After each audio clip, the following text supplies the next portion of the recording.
Assalamualaikum warahmatullahi wabarakatuh. Di sini kita akan mempresentasikan final project simulasi aktuaria yang berjudul Perhitungan Value at Risk dengan simulasi Monte Carlo pada aset tunggal dan portofolio, di mana studi kasusnya yaitu BBRI, BMRI, dan BBTN.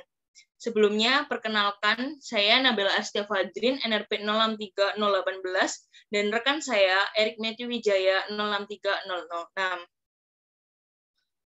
Di sini kami akan membahas berkaitan dengan pendahuluan, metode penelitian, hasil dan pembahasan, serta kesimpulan. Yang pertama yaitu pendahuluan. Segala aspek kehidupan selalu berkaitan dengan risiko. Risiko tidak dapat dihindari, namun risiko dapat diminimalisir. Risiko ialah sebuah ketidakpastian yang menimbulkan suatu kerugian dalam usaha mencapai tujuan atau sasaran. Oleh karena itu, suatu hal yang sangat penting. Contoh dari risiko adalah kegiatan dalam pasar modal. Dilansir dari website resmi Indonesia Stock Exchange atau IDX, bahwa pasar modal ialah tempat bertemunya perusahaan atau institusi lain seperti pemerintah dalam mengembangkan usahanya atau sebagai sumber pembiayaan usaha yang membutuhkan dana dari luar dan masyarakat yang ingin berinvestasi. Produk-produk dari pasar modal sangat banyak. Yang paling populer ialah saham, di mana gabungan dari beberapa saham atau aset-aset disebut dengan portofolio.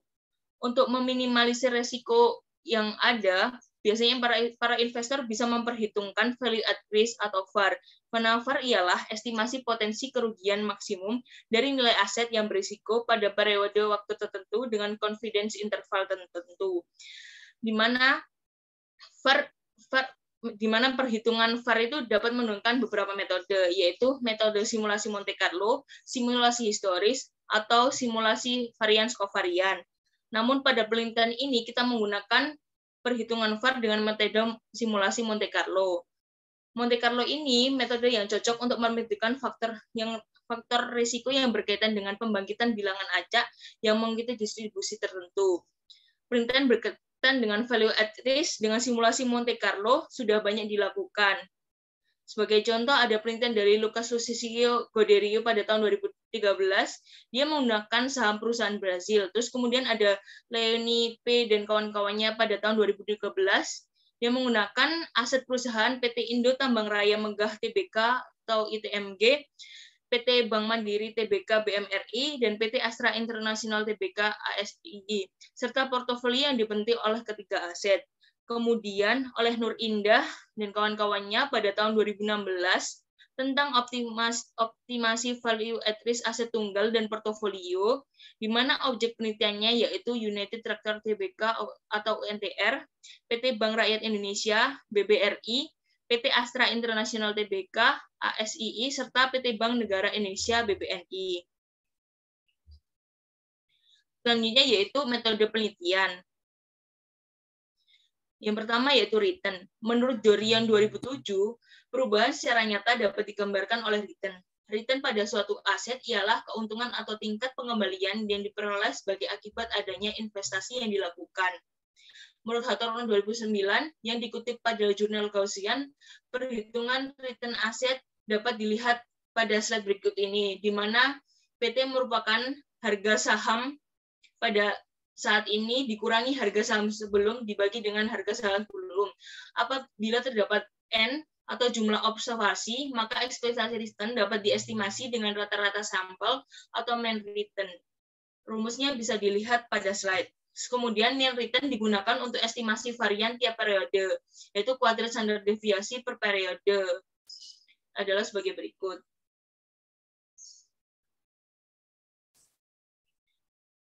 Kemudian return portofolio. Menurut Citra Anggrini dan kawan-kawannya, portofolio ialah gabungan atau kumpulan aset-aset, baik aset real maupun aset finansial, di mana linear ekspektasi return portofolio adalah sebagai berikut,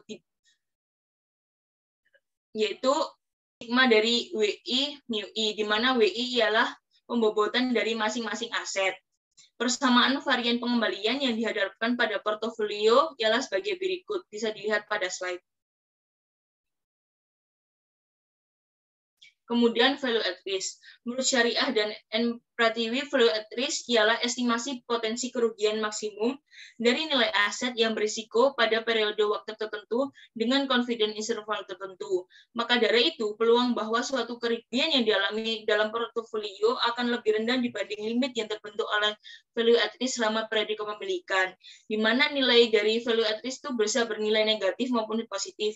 Negatif menunjukkan bahwa akan terjadi kerugian dan positif menunjukkan terdapat keuntungan. Selanjutnya yaitu simulasi Monte Carlo. Menurut Miza Azalah tahun 2015, simulasi Monte Carlo merupakan alat bantu pemodelan yang melibatkan penggunaan bilangan acak yang digunakan dalam memahami perilaku sistem stokastik yang kompleks. Monte Carlo merupakan metode yang cocok dalam memperhitungkan faktor-faktor risiko.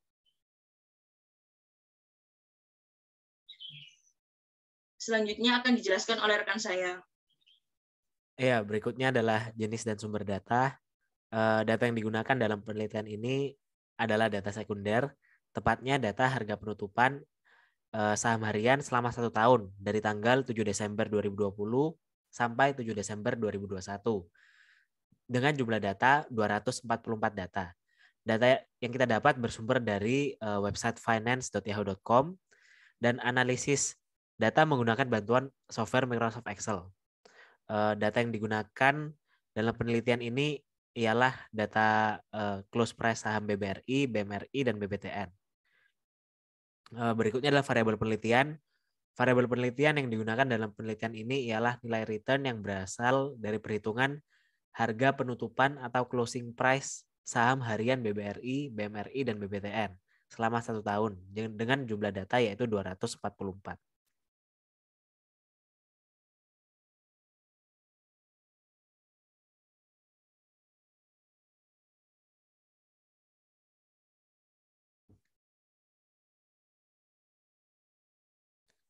Berikutnya adalah langkah penelitian.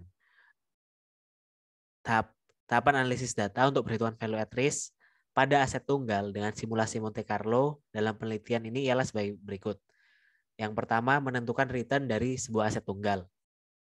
Kemudian yang kedua, menentukan nilai parameter yaitu mean dan variance, yang kemudian mencari standar deviasi dari return aset tunggal, di mana return diasumsikan berdistribusi normal.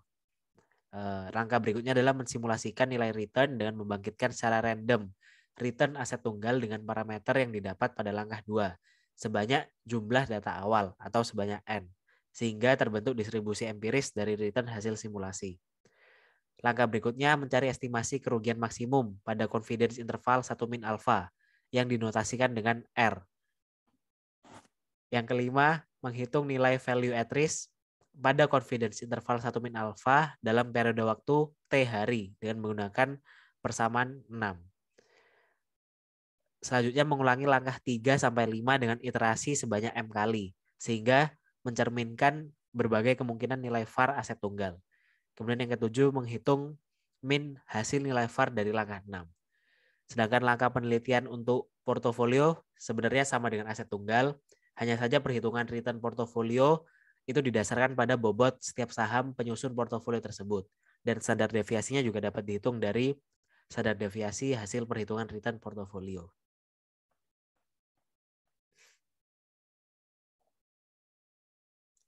Ya, berikutnya hasil dan pembahasan.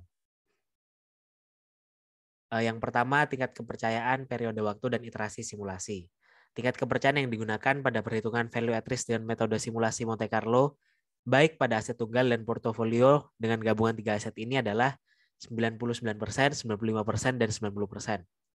Sedangkan periode waktu yang digunakan adalah 1 hari dengan total data 244 data atau 1 tahun. Simulasi Monte Carlo dilakukan untuk menghasilkan data return sebanyak 244 data dan iterasi atau pengulangan dilakukan sebanyak 1000 kali untuk mendapatkan rata-rata dari value at risk yang dihasilkan. Nah, 244 data return random dibangkitkan sesuai dengan distribusi normal. Kemudian 244 data tersebut dicari rata-rata dan standar deviasinya untuk digunakan pada perhitungan value at risk. Nilai value at risk ini akan berbeda-beda pada setiap simulasi akibat perbedaan data random yang dihasilkan. Maka untuk mengurangi masalah tersebut, dilakukan pengulangan simulasi sebanyak 1000 kali dan menghitung rata-rata dari 1.000 data value at risk yang dihasilkan.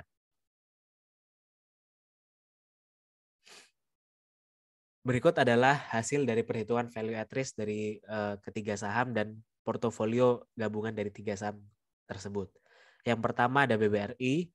Berdasarkan hasil perhitungan menggunakan data 1 tahun terakhir, didapatkan bahwa return BBRI itu berdistribusi normal dengan min 0,004% dan standar deviasi 2,01%, yang dinotasikan dengan return BBRI garis normal 0,04 2,01%. Nah, parameter ini akan digunakan untuk simulasi VAR Monte Carlo. Pada tingkat kepercayaan 99% dengan 1.000 kali ulangan menghasilkan rata-rata nilai VAR sebesar minus 5.076.646,65. Nah, tanda minus ini menunjukkan kerugian. Hal ini dapat diartikan bahwa ada keyakinan sebesar 99% bahwa kerugian yang akan diderita investor BBRI tidak akan melebihi 5.076.646,65 dalam jangka waktu 1 hari setelah tanggal 7 Desember 2021. Untuk tingkat kepercayaan 95 dan 90%, ini artinya bahwa terdapat keyakinan sebesar 95% bahwa kerugian yang diderita investor tidak akan melebihi 3.594.061,93 dan keyakinan sebesar 90% bahwa kerugian yang diderita investor BBRI ini tidak akan melebihi 2.803.701,5 dalam jangka waktu 1 hari setelah tanggal 7 Desember 2021. Sama halnya dengan BMRI, BBTN, dan portofolio. Sehingga dapat kita lihat bahwa di grafik itu resiko yang paling besar terdapat di saham BBTN dan resiko yang terkecil terdapat di portofolio gabungan dari 3 saham tersebut.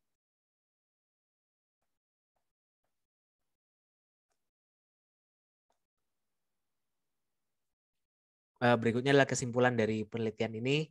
Yang pertama, data return random bangkitan akan selalu berbeda. Tetapi semakin banyak data yang dibangkitkan, rata-ratanya akan mendekati nilai parameter yang dimasukkan. Hal ini yang menyebabkan nilai value at risk pada tiap simulasi akan selalu berbeda. Tetapi tidak akan terlalu jauh berbeda antara satu dengan yang lain. Oleh karena itu, untuk menstabilkan hasil, diambil nilai rata-ratanya. Yang kedua, pada perhitungan value at risk aset tunggal, nilai resiko yang akan ditanggung oleh investor BBTN akan lebih besar dari investor BBRI dan BMRI. Dengan kata lain, resiko dari saham BBTN lebih besar dari resiko saham BBRI dan lebih besar dari resiko BMRI. Berdasarkan perhitungan value at risk Monte Carlo, baik pada aset tunggal maupun portofolio, value at risk yang dihasilkan akan semakin tinggi apabila tingkat kepercayaannya tinggi juga. Dengan kata lain, semakin besar tingkat kepercayaan yang diambil, maka semakin besar pula resiko yang harus ditanggung dan alokasi modal yang digunakan untuk menutupi kerugian tersebut. Kesimpulan yang terakhir, value at risk dari portofolio merupakan value at risk terendah dibandingkan dengan value at risk dari aset tunggal lainnya. Hal ini disebabkan oleh efek diversifikasi yang dapat membuat aset tunggal saling mengompensasi resiko satu sama lain. Nah, semakin rendah korelasi antara aset tunggal, maka akan semakin efektif diversifikasi yang terjadi.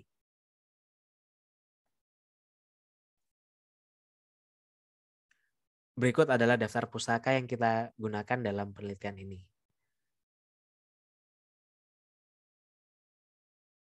Terima kasih atas perhatiannya. Kurang lebihnya mohon maaf. Assalamualaikum warahmatullahi wabarakatuh.